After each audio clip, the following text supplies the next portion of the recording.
Remember when I said that I was only going to a regular movie theater experience if there was a movie that catches my attention and think that deserves its full pricing or matinee pricing?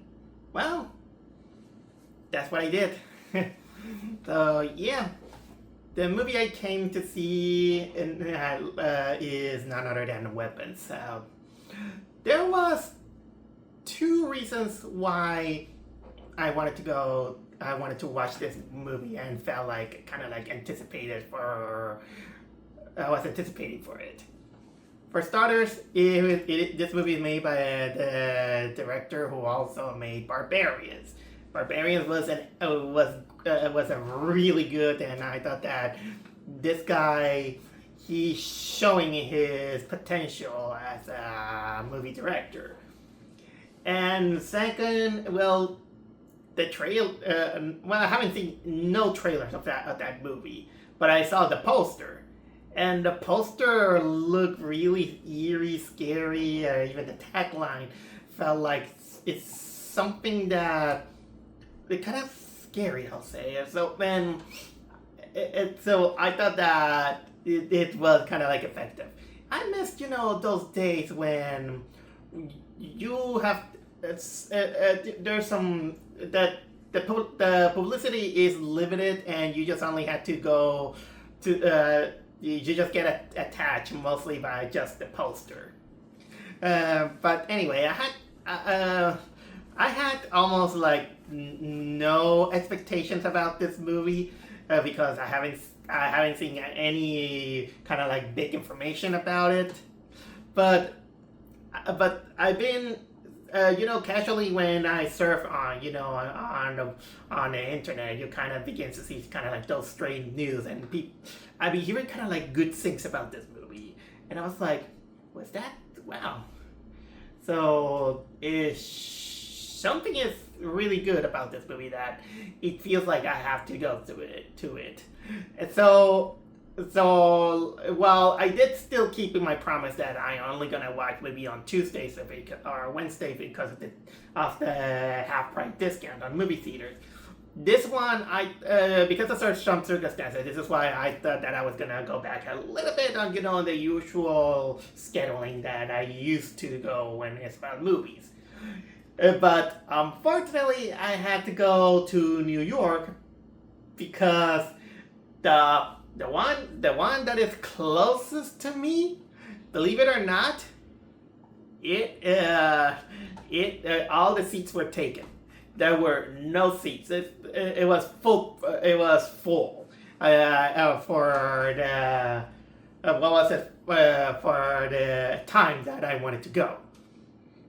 So I had no choice to go on the Regal Theaters of New York. And that one was almost full also.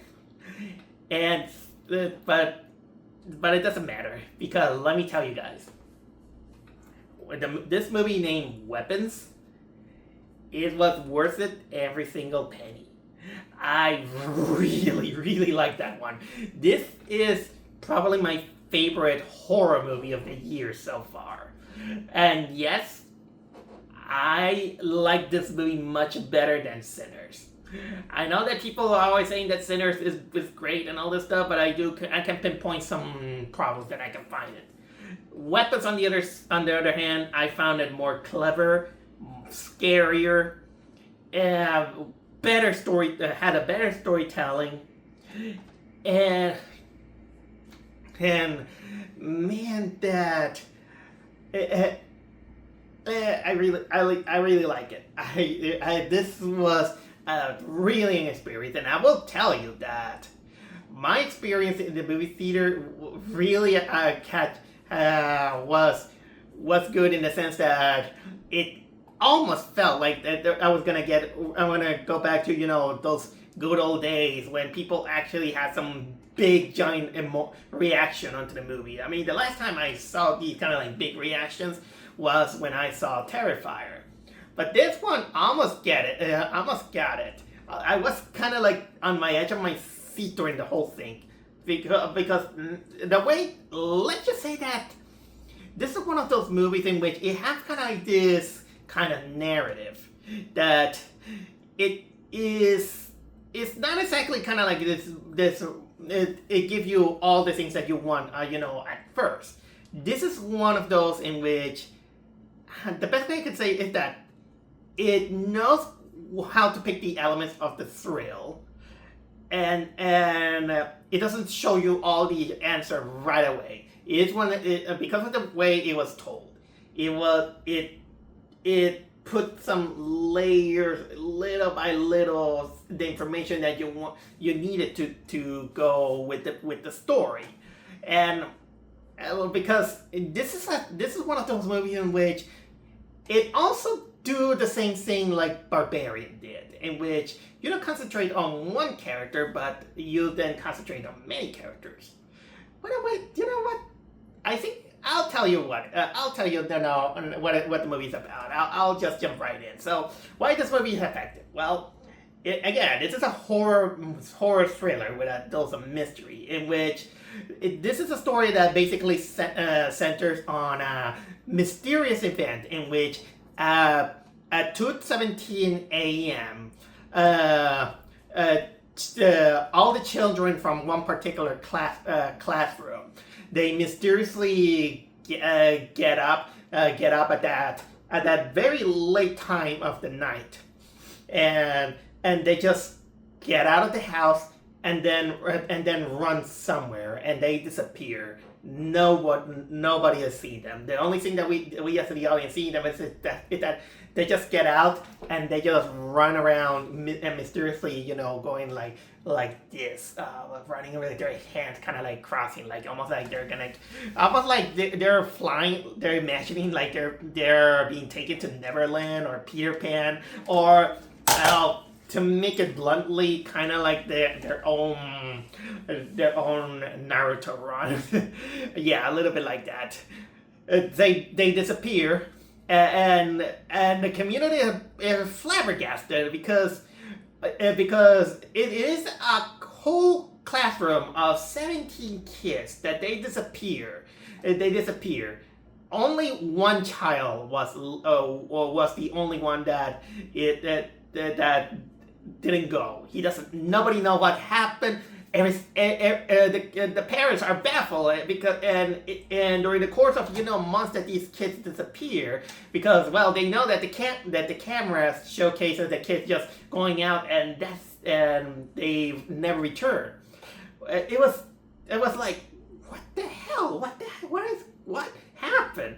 So basically the story, it divides itself into chapters, but each chapter it follows a certain group of a certain person, which is kind of like each protagonist. They have kind of like a role on the events that happen into the movie or what they are suffering into it. Some of the characters, for example, it includes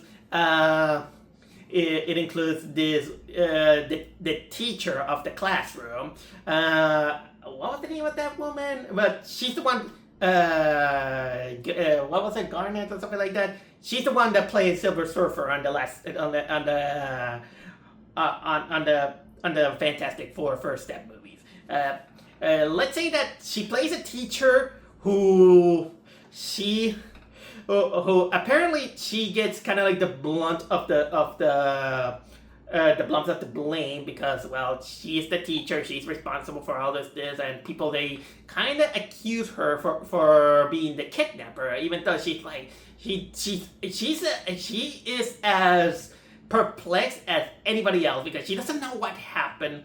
But of course nobody believes her because they point at her that she might have something to do with disappearing the children, and she became the scapegoat, and she became kind of like the pariah. Nobody can help her. The police can't help her. She's getting threats. She's getting drunk at sometimes, but then she finally she gets involved a little bit into the mystery that it happened. Other characters that we follow is, of course, there is one of the father the father of one of the missing child. He's played by Josh Brolin. I think it was, yes, he Josh Brolin. He's the disgruntled father who he lost one of his son, one of those children that disappear, and well, he gets involved into it. He's the kind of guy who he decides to take a little bit of an active investigation because even the cops are kind of like useless. We also follow one of the cops, of course, the cop that is basically a little bit trying to investigate what is going on, but he also gets involved with another character who is basically a stoner who he just goes around burglarizing homes because he just wants to, steal stuff, pawn them, and of course go with his addiction, and he gets involved into the mystery. We also follow the principal, and the principal of the school, and he gets involved into it, and then of course we also the other character is of course the child who is for lack of better words, the sole survivor of the whole thing. From this point, I will say that I will gladly not reveal too much because it will either way spoil too much about the movie. But I'll give it my best to tell you some analysis of it because, first of all, like I said, it's interesting that it is a narrative. It's a different approach of narrative in which instead of following one character, we got this chapter which each chapter is named after one character, and then we follow that character. And well, I will say that depending on what kind of mood you are, I will warn you that the movie, because of that, the movie feels really long, I would say. It is a 2-hour movie, but for some reason I felt like it was longer, but it's mostly because of the pacing. But I'll say this, is that, just like I said many times, is that the longevity of the movie can be excused as long as you are, if you get immersed into it. And the whole mystery is very immersive, I'll say. Because you as the audience, you just want to know what's going on. And since the whole movie is basically showcases each chapter of each character, and then it shows little by little how these characters connected to each other, how these characters relate to each other, how they meet, how certain events connect to one another. And sometimes that chapter ends abruptly. I was like, what the hell happened? It happened there, and then boom, another character, and it leaves you kind of like with more questions than answers. But you just go along with the ride and seeing the perspective of each of these characters, and then when they showcase with another character, it was like, oh, I get there. But then it advances the story a little bit more. But then no, let's go with another character. And it's intriguing. It's intriguing how it gets involved into it, and that also helps out that the acting is actually really good. And I'll say that this also I really like the kind of like the acting of these characters. Again, I wouldn't say too much about the cinematography also because I already told you about this, but there's some visual aspect, and I do agree that there are some moments in which they kind of give you some jump scare, but it kind of happen like 2 or 3 times, and you know what? It feels earned, and the imagery, I'll say that is interesting, let's say.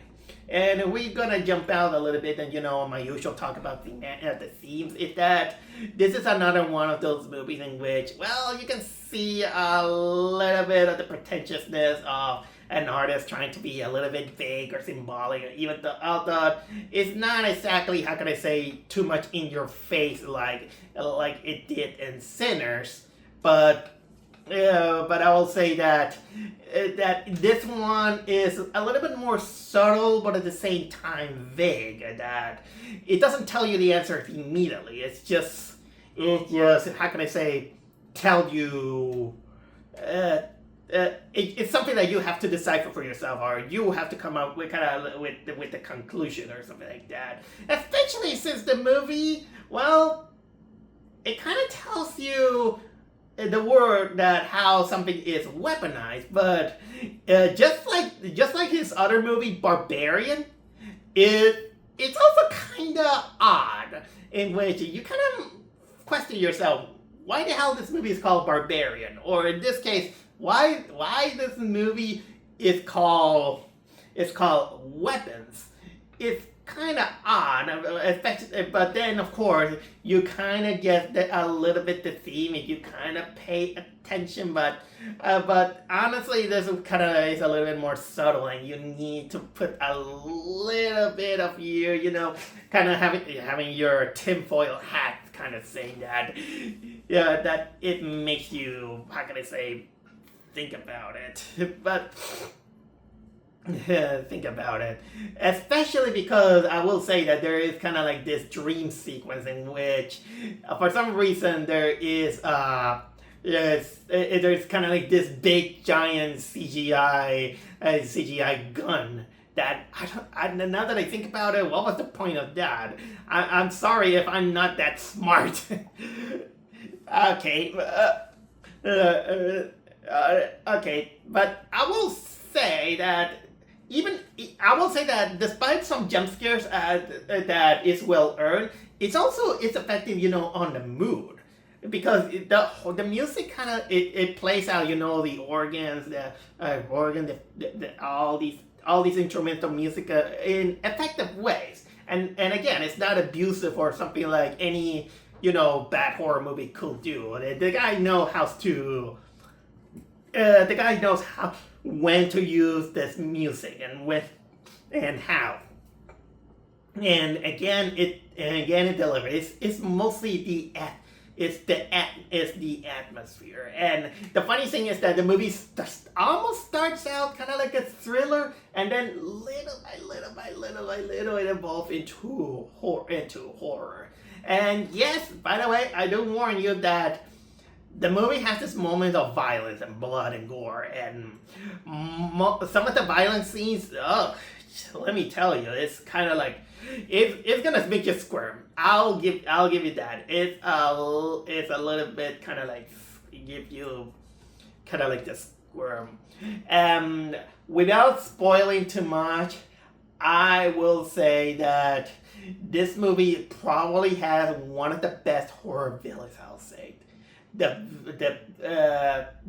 I'll leave it by that this one has a great villain. I will not reveal the mystery, but I will say one thing that maybe is good. Maybe to not overhype a little bit about the movie, because I really love it, but I don't want to overhype it. Is that, well, the pacing might be one of those, but I will also say that there are some moments in which it kind of gets unintentionally funny.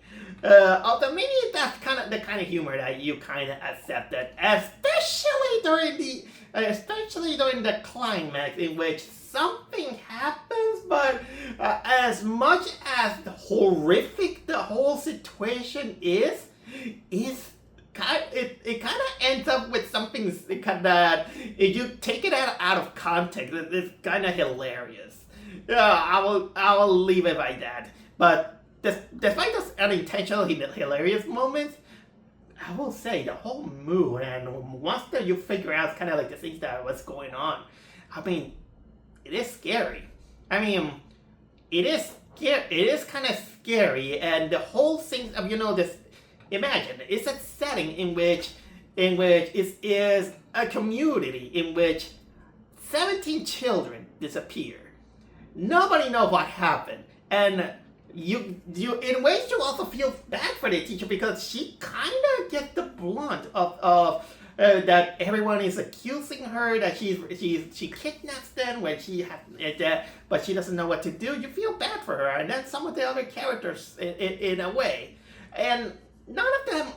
Although the good thing is that it doesn't showcase the characters being good nature, bad nature, or something like that. But they're flawed.